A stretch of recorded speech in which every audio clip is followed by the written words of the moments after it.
देखिए, भू कानून उत्तराखंड के लिए बहुत जरूरी है और राज्य की अवधारणा के पीछे सबसे महत्वपूर्ण बिंदु यही था कि यहाँ की ज़मीनें बाहर के माफिया लोग, केंद्र सरकार अपने चहेतों को अपना उद्योग लगाने के लिए मनमर्जी से अलॉट कर देती थी और हमारे लोग स्वरोजगार और रोजगार के जूझ रहे थे।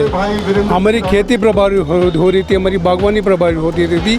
तो हमारा एक सपना था कि हमारा अलग राज्य होगा जिसके लिए सारी नीति हम तैयार करेंगे। तो उसमें एक भू कानून महत्वपूर्ण बिंदु था। केंद्र सरकार ने 1980 में एक कानून बना दिया और उसके अनुसार हर राज्य को अपने राज्य की 20% ज़मीनें रिजर्व फॉरेस्ट घोषित करनी पड़ी। तब हम उत्तर प्रदेश का अंग थे।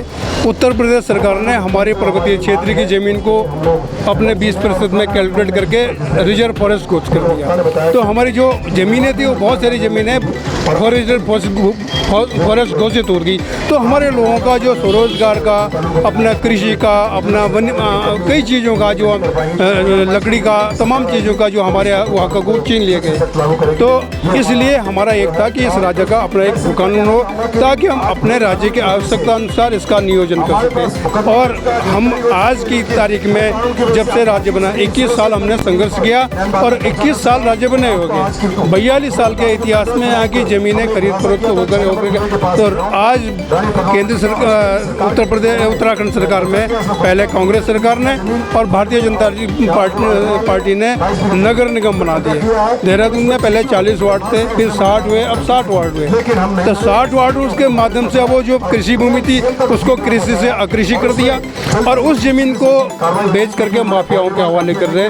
तो अगर यही हाल रहा तो बहुत निकट भविष्य में हम लोग हमारे लोग भूमिहीन हो जाएंगे और बाहर के लोगों का कब्जा होगा। जितनी हमारी चारों धाम की सड़कें हैं, बद्रीनाथ, केदारनाथ, गंगोत्री, हमने जहाँ मुख्य मार्ग है, इनसे जुड़ी तमाम सड़कें बाहर के लोगों ने ले ली है। किसी ने होटल बना दी, किसी ने रिजॉर्ट बना लिए और जो भूमि मालिक हैं वो वहाँ पर कोई चौकीदारी कर रहा है, कोई वेटर कर रहा है, कोई पढ़ा लिखा है तो मैनेजर बन गया। तो हमारे लोगों का रोजगार का वो भी चल रहा है। इसलिए इस महत्वपूर्ण बिंदु को नज़र रखते हुए अगर रोजगार, पलायन, इन तमाम चीज़ों के लिए इस राज्य में भू कानून बहुत ज़रूरी है। और उत्तराखंड प्रांत सरकार से मांग करता है कि इस राज्य में अविलंब सशक्त भू कानून लगाए। पहली बात तो जो वर्तमान सरकार है भारतीय जनता पार्टी, उसका इस राज्य के निर्माण से कोई लेना देना नहीं। उनका न तो कोई भावनात्मक लगाव था, उन्होंने इस राज्य का स्वरूप भी बिगाड़ा।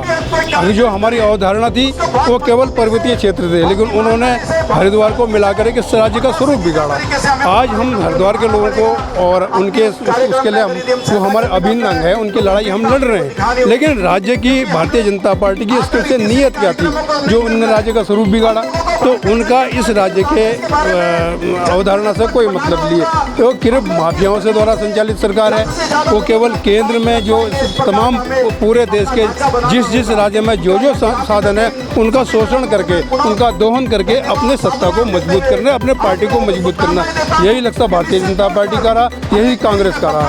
और हम कितना भी आंदोलन करेंगे वो नहीं मान, हम ये भी जानते हैं। इसलिए हम जनता से आह्वान किया, हम जनता की अदालत में जा रहे हैं कि ये सरकारें कभी नहीं मानेंगी। अगर आपको वास्तव में जन अवधारणा, राज्य अवधारणा को साकार करना है तो वो इस क्षेत्रीय दल को, जिसने राज्य की बुनियाद रखी, जिसने आंदोलन किए, जिसने ब्लूप्रिंट दिया, उसको एक बार मौका दें तो निश्चित रूप से हमारे सपने साकार होंगे।